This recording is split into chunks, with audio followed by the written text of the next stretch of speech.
The main duty of any government is to protect its citizens, keep its citizens safe from threats at home and abroad. Throughout history, that is how all systems have been judged. That is how all governments have been judged, which is why we should look very carefully at what is happening in Britain right now.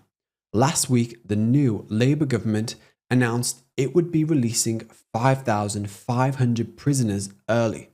The Justice Secretary, Shabana Mahmood, insisted the government had, quote, no option but to release prisoners after they had served only 40% of their sentence, less than half of their sentence.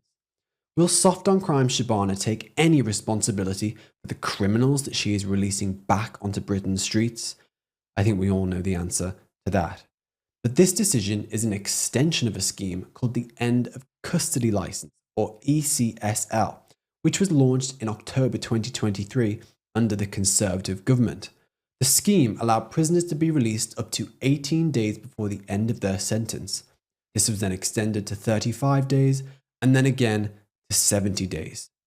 At the time of this scheme's introduction, judges were also told not to even jail criminals, and during the period of October 17, 2023 and June 30th, 2024, the Conservative government released 10,000 prisoners early.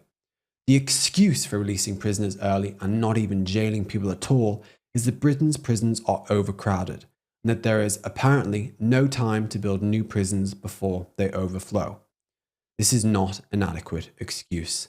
It is a complete dereliction of duty and it is endangering you and your family.